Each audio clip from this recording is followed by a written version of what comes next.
Welcome to Spooky Time Tea, the show where we talk about ghosts, ghouls, murders, mysteries, and everything in between, all the while enjoying a cup of tea. Like a tea party, but spooky. Spooky. So, welcome everybody. So today's tea is... The hell did you do? Tea farted again. My teapot is just really, gassy today. It is. Mrs. Potts. What are we drinking today? We are actually doing the celestial Seasonings. seasonings. There we go. But the fruit tea sampler, but we're doing the true blueberry. My personal favorite. That's why we did it, because it's her favorite. Screamed across the house. I want to do the blueberry one. I'm Kat.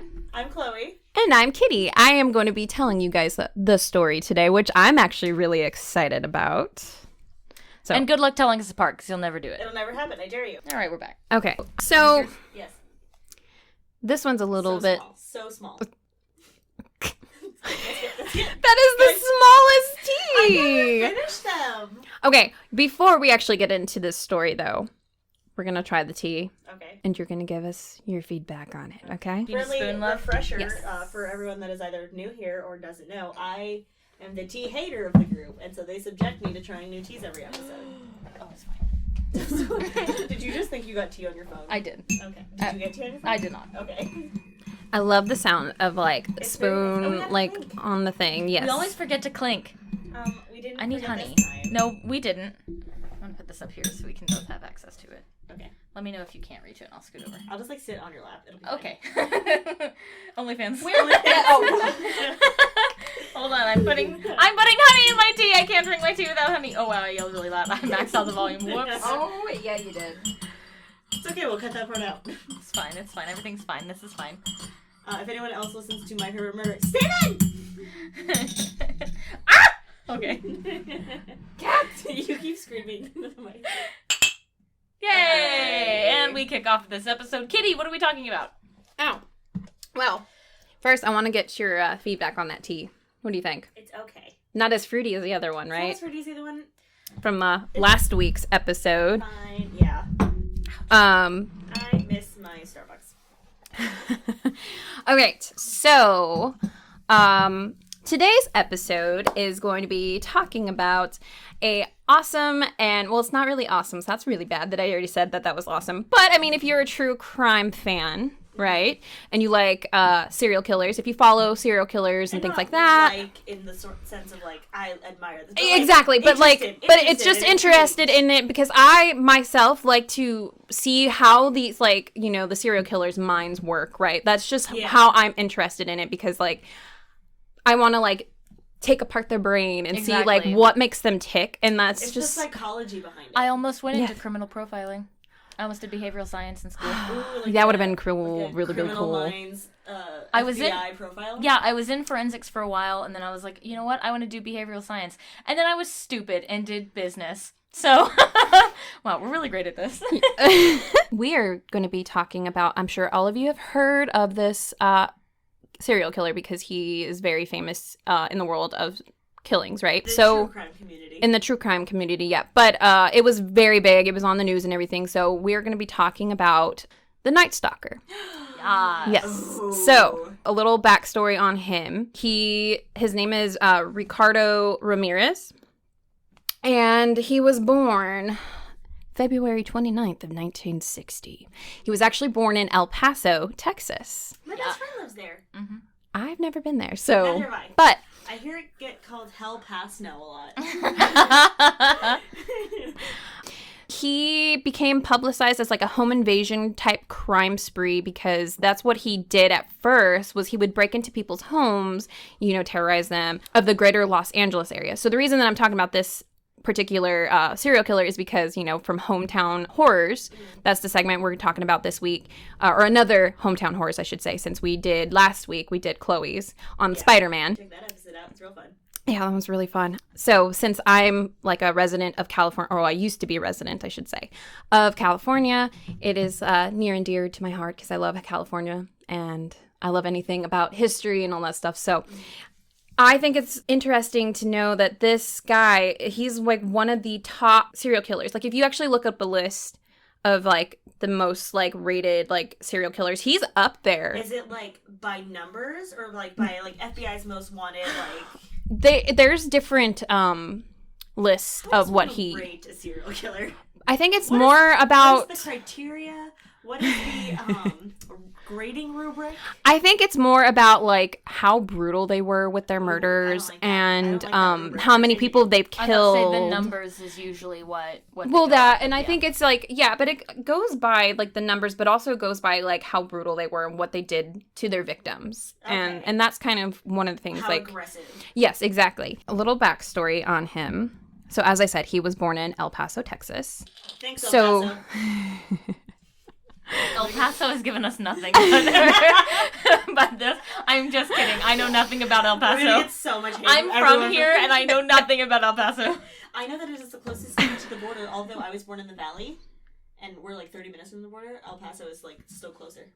Well, that makes sense. Wow. I mean, I kind of want to go to El Paso just to say that I've been there, but I don't think there's really much there for me I was about to say, and see... I don't know. I don't know. I guess, like, just drive there.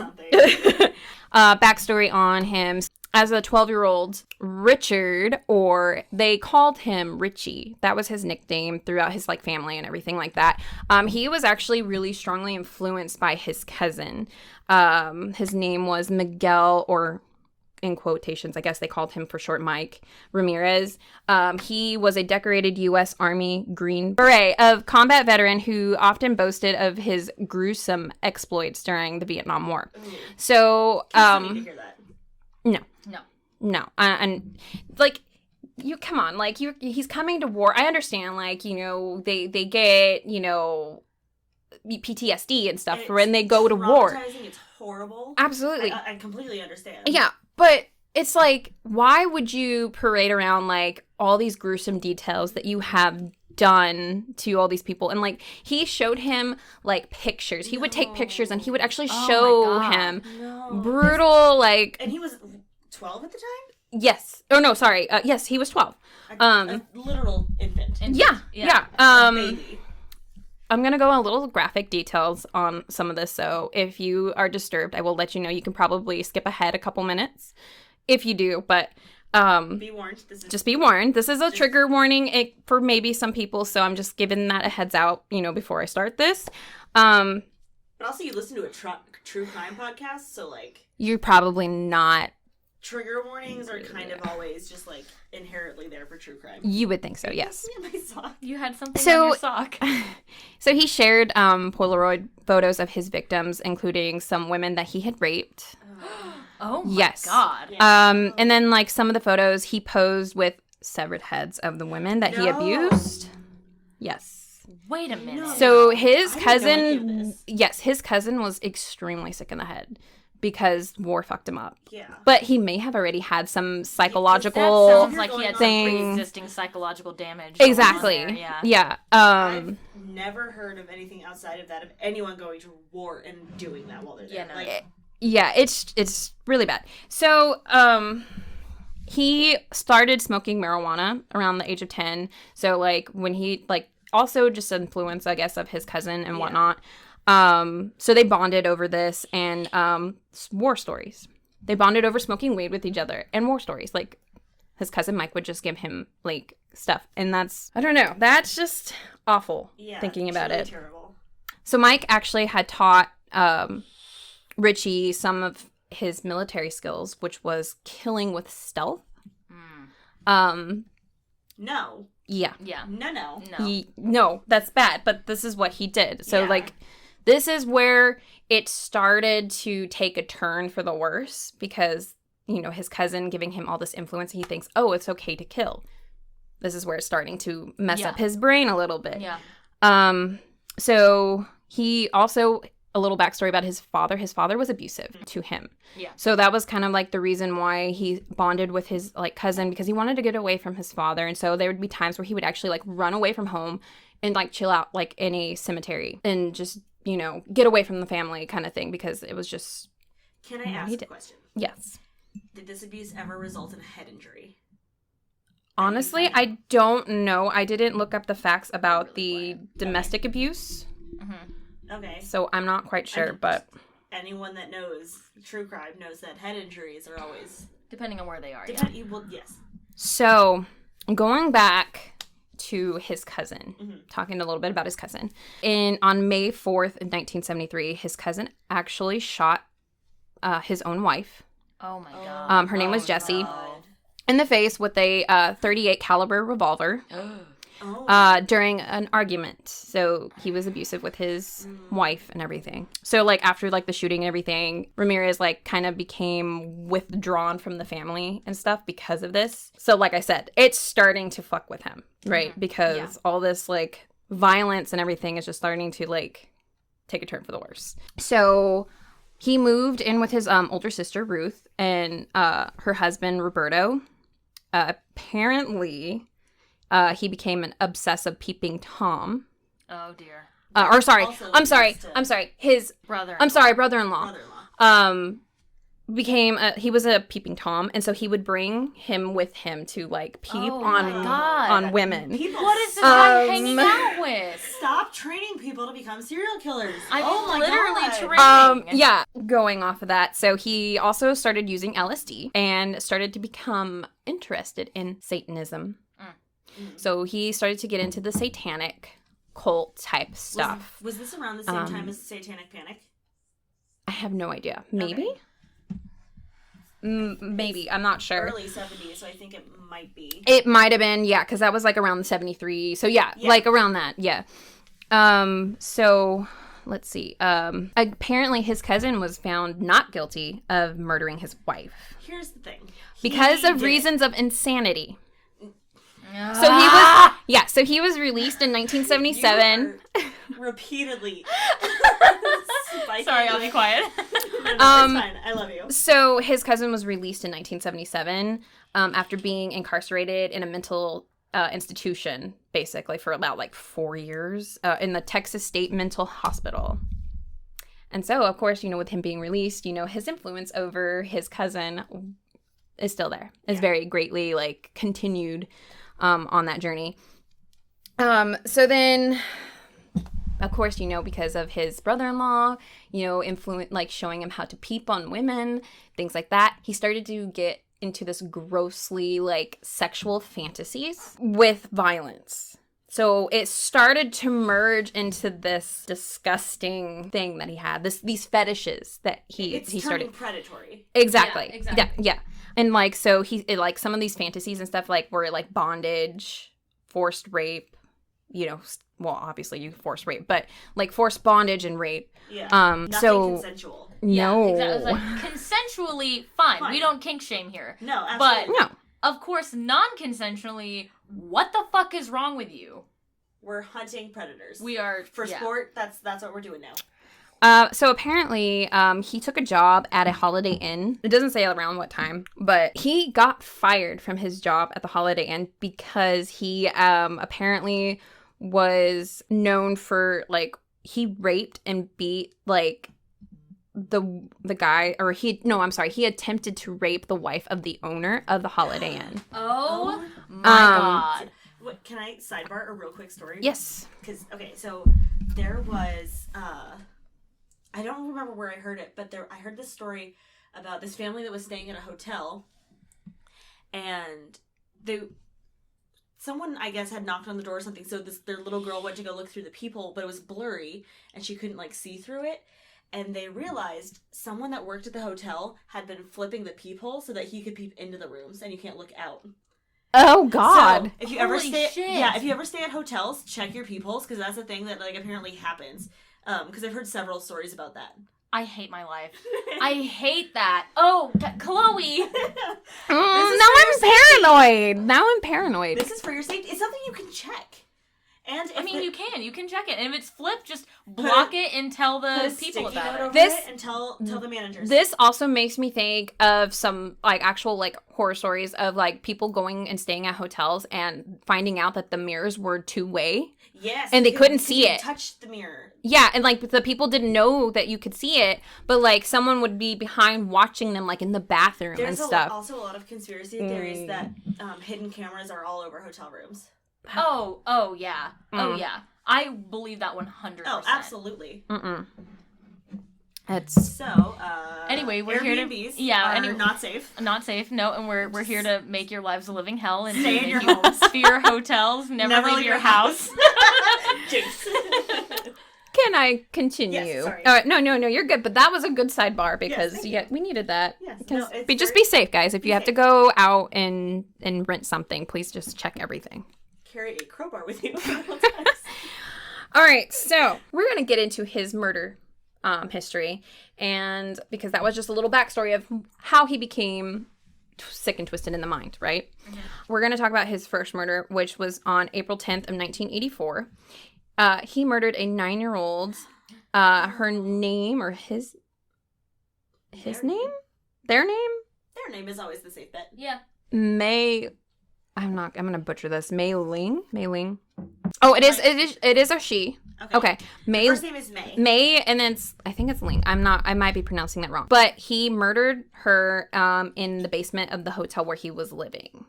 And this was in the Tenderloin district of San Francisco. So this started in San Francisco, and then of course it's going to blow up. Yeah. So now we're in California. So obviously he's now living in California. That was his first murder. Okay. In California. I don't think he murdered anyone else before that. We don't know. It could have happened, and we never know. So I'm going to go a little into detail on this murder, but I'm not going to go into too much Yeah, there's going to be another trigger warning because there's more rape and stuff. So, because as we talked about, he had sexual fantasies and stuff. So he beat and raped her before stabbing her to death, and then he hung her body from a pipe. Oh my God. First of all, ew, awful, disgusting, gross. Second of all, you've already disrespected this poor girl in every way you can. Why go the extra step? I don't know. I can't understand where, like, these murderers get, like, what makes them want to do that. Like, it's because we have consciences. At least for the most part, I do. I do. Yeah? What? Do you have a conscience? I hope you do. I'm kidding, yes. Of course I do. I hope so. And I feel like serial killers / killers in general tend to not have consciences. On the most part. I don't like generalizations ever. But, like, if you're going to kill somebody, like, you can't not have a conscience. Was that the double negative I was looking for? Well, I mean, because there are... I don't remember if one of you knows...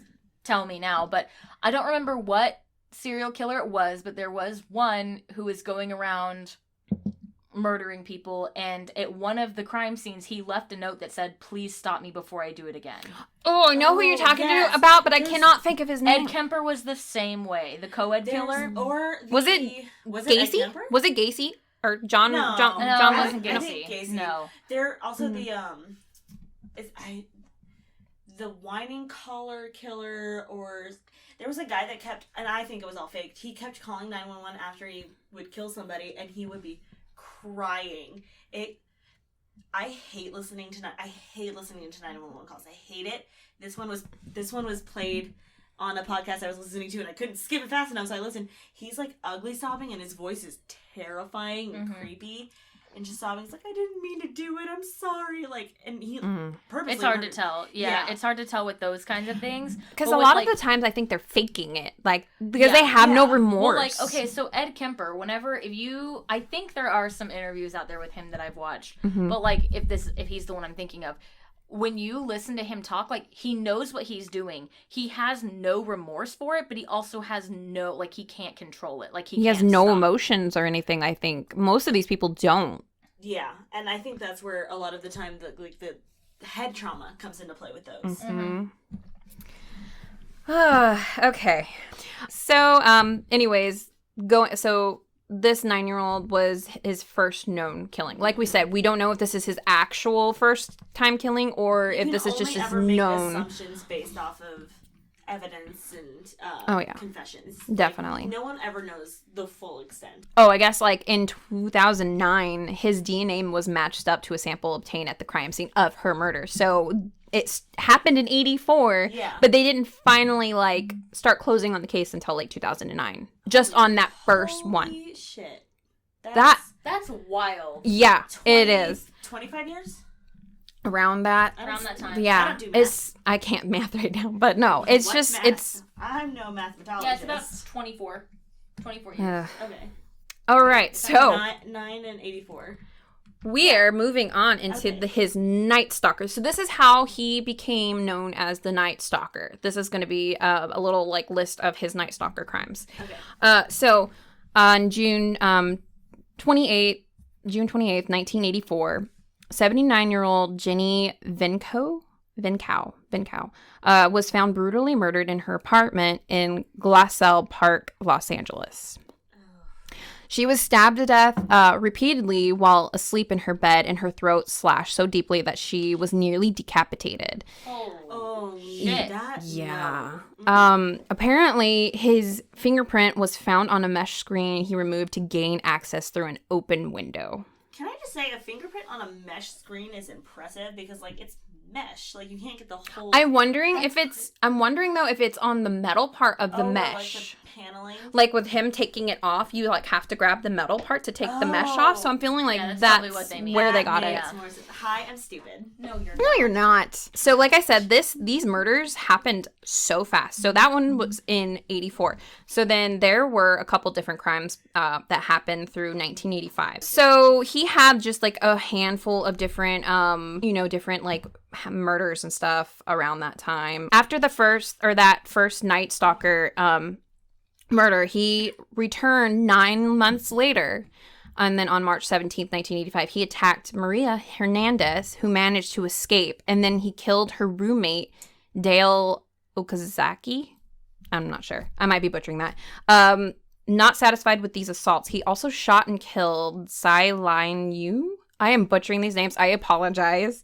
The same evening, spurring a media frenzy that saw Ramirez. So this is where he was dubbed the Valley Intruder by the press. So this is before he actually started getting dubbed Night Stalker. And then just 10 days later, on March 27th, he murdered a 64-year-old named Vincent Zazzara and his wife, his 44-year-old wife, Maxine, using an attack style that would become a pattern for him. This is where he started. Yeah, this is his like way to kill after this. Like I guess like he found a way that he liked it, and so he kind of kept on murdering more people in the same way. Can I just say these murders are really close together because when you get serial killers, a lot of times like there's like a year or two in between each killings, and these are like days apart. Yeah, it's really fast. It goes fast. Like, that's what I'm aggressive saying. and he's Oh, yeah. nonstop. Yeah. Oh yeah, poor things. I that's so sad. So the pattern of the style is like he would shoot the husband first. And then the wife of like all the victims that he had, like he would brutally assault them and then stab them to death. So he would shoot the husbands first and then go and assault the wives and then kill them. I'm not a psychologist, but that sounds like a woman hate thing. Oh my gosh. For sure. Because it's way more aggressive with the women and it's a lot quicker. And with, personal. Like, This one is really sad though because like I don't think he started gouging out their eyes, but in this case, he ended up gouging out Maxine's eyes. That sounds like she maybe saw him. Oh yeah. Yeah. Oh yeah. Like Maybe the others didn't see him, but she saw him before. Yeah. And like watched him murder her husband or something. That's so sad. So a full-scale like operation started, but they didn't have any concrete evidence. And so Ramirez would kind of start repeating, all these murder sprees because they weren't able to get any like evidence off of these like murder, like these crimes. That's how MOs are born. Yes. Yes. And then he did this pattern on William and Lily Doy in 1985. Just a few months, his murder rate started to escalate, and he started to claim like another dozen victims after this point. In a frenzy of burglar, Within a year or within within this time frame of 1985, yeah. Oh my God. Holy Yeah. So he started to like break into houses to like steal things from them. He would do the assault. He would do brutal violence. And then, of course, he would complete with satanic rituals. Okay. So bringing back in that satanic thing, There it we is, mentioned yeah. it. Yep. I was like, I always have, every time I hear about this topic, there's always something satanic Yes. going on with it, but I've never looked in depth on this particular This guy case. is just... So now I know. And from what I've Yeah. seen, like, a lot of Satanists are like, no, this isn't actual, like, Satanism, because we're actually genuinely, like, really peaceful. Mhm. This is just psychos trying to give us a bad rap. Like, Yes. Yeah, because of like all the media and like the police pressure and everything, with like descriptions from his actual surviving victims, that they actually were able to force Ramirez to leave LA. Oh, wow. Because they were starting to get kind of like on the tail end of him. So he's like, Yeah. oh, time to go. Yeah. And so he then moved from LA to San Francisco.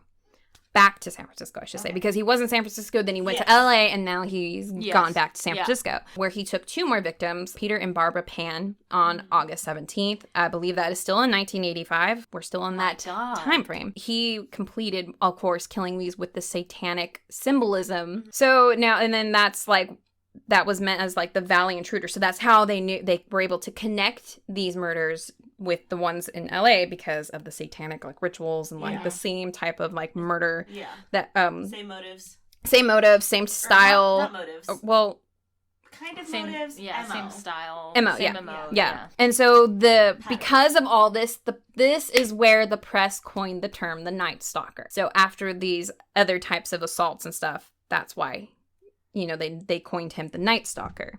And that one stuck. And also because all of his assaults took place at night in their houses. That's why they called him the Night Stalker. Oh my God. So, since we are getting closer on time, I am going to go into the reign of the end of Ramirez. I So, love this story so much. I love this story. Ramirez's actions on his final night of terror, which happened on August 24th, 1985, which led to his capture. So I love this because they depicted this on American Horror Story and they did such a good job on it that I thought like it's great because they kind of did it exactly like what happened. Haven't seen it. You need to watch You're it. not allowed to watch it. Do it. So he was first spotted outside a Mission Vale. I don't know. I'm butchering that. But so he unwittingly left a footprint before a witness took note of his car and his license plate. Oh, he done a slip. So then, Always remember license plates. I think he was rushing because I think like he realized someone like saw him. So I think they knew, yeah. Yeah. He So was he in a was panic. he was panicking. So like later on, after he raped another woman at her home and he shot her fiance, the victim was able to she survived after being shot in the head and everything. her. Oh my God. Badass. So the victim was able to provide a detailed description of her assailant, who had forced her to swear her love for Satan. That's a lot. Yeah, that's a big So he abandoned his car a few days later, and then there was so much like fingerprint evidence, Of course, yeah. that like he had a criminal record from getting fired from his job, from like trying to rape the manager or the owner's wife. So they were able to finally put the name together, and they're like, oh hey, We got him. yep. And so national TV and print media coverage featuring his prison photo, along with a series of clues from witnesses and survivors, led to his capture on August 31st. Huzzah! After, I love It's this. so much fun. I love this. He was beaten badly by East LA residents because they saw him out there and they knew what he looked like because Go of the East press. LA residents! Holy So, shit, that's awesome! They all jumped in because he was trying to do like attempt 2 carjackings, and they recognized him from the media, so they're like, Let's get him! let's get him. We got him! Get him. It was a full-blown mob. We got him, It was. boys. It That's was. awesome. It was. That's hilarious. I never knew that. Yeah, it's fantastic. So he was originally sentenced to death by execution, but like that didn't happen. It was like California because state law California state, changed or something. yeah, like the state law changed, and then California wasn't allowed to do like any like killings of like of any inmates, executions, because they changed the law. Yeah. I think Texas is like one of the only states that allow that now. I No, there's plenty. We looked this up not long ago at dinner. Don't ask. And there's still plenty of states that do death penalty. They just a lot of them are now more like symbolic. Yeah. Like death penalty executions don't happen that often anymore. No, they're very rare. So, I shouldn't say very, but they are rare. So while he was incarcerated, he married someone that was one of his supporters. Oh my God! Guys, stop marrying serial killers. Stop supporting serial killers. Yeah. Stop. So she was like one of his like hugest fans and stuff, and would write to him. Stop it. Yeah. So like she would write to him and stuff, and all this stuff, and it was just like her name was I don't know if she's still alive or not, but her name is Doreen Loy. Doreen something. In 1996. So that's when they got married. It was in 1996. Me too. And he was trying to like get in a pill to like, you know, I want to be free. I didn't, live my life with my new wife. Yeah, of course that was rejected. Obviously. Here's the thing, Jesus homie. Christ. No. Yeah, so he tried to appeal it in 2006 and then it was rejected. And then eventually he was linked to more crimes. Of course. More. So nearly after 24 years on death row, he actually died on June 7th, 2013 at the age of 53 because of cancer. Wow. Well. So not quite the ending we were all hoping. It all comes back around though. But it does. It does. Karma's a bitch. You know, it's so grueling. It is. That's just horrifying. Like he's truly one of like the he is one of the worst people in the world. Did he shave his teeth down to look like points? Maybe. I didn't go that far into detail, but I'm sure he probably did some weird shit because he was into satanic stuff. And, you know, I'm not against people who, you know, worship Satan. Yeah. You know, if that's your thing, more power to you. Look at his teeth. Ew! He filed them down and so they're like points. Ew. Okay, God. That's disturbing. So, horrifying. I'm sure his dentist was pretty pissed at him.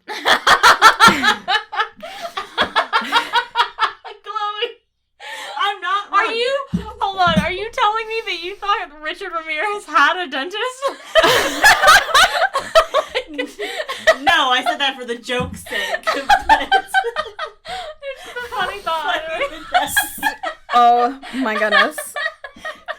How funny would that be though? If you wanted to so as going off on a note, so like as we all know, like as most like infamous like killers, they all have like been dramatized on TV. Like as we said, American Horror Story. But he was also featured in like A&E's The Night Stalker. So Lou Diamond Phillips actually played him. Oh wow! I didn't know that. I want to watch it just because I like Lou Diamond Phillips, anyways, and I feel like he would. Movie night. Yeah, let's do that. I like that idea. I'll come back to work. It's crazy. It's a crazy story. It's a wild story with a fantastic capture. Like one of my favorite ways a criminal gets caught is an angry mob chasing down. Honestly, that's wild. I think he's the only one that's been like beaten and captured like that. Like I don't think there's any like angry mobs that have really like captured any of like the other like serial killers that I can think of that's in history. Let's bring back angry mobs, but like for good reasons. But for good reasons. Let's bring back pitchforks and torches and tar and feathers. Let's do it. You say pitchforks and torches, and I think please let us do tar and feathering. Let's make that a thing again. Like let us do it. What do they do in Emperor's New Groove when Yzma goes to the tar and the feathers? Is it honey that she goes to? I thought it was something it might be honey. Yeah. Because you can't do tar in a kid's show. Right. But let's do tar because they deserve it. So anyways, yeah, that is my story of Richard Ramirez, the Night Stalker. The Night Stalker. Yeah. Mm-hmm. All right, everyone. Thank you so much for tuning in to Spooky Time Tea, where we talk about ghosts, ghouls, murders, and mysteries, and everything in between, all while enjoying a cup of tea, like a tea party, but spooky. Have a lovely evening, and remember, don't stalk people, don't park your car on train tracks, for God's sake, wear a seatbelt and wear a mask! Don't file your teeth down. And don't file your teeth down into points, that's weird. Don't kill people. All right, everyone, we love you, have a lovely evening, and sweet dreams.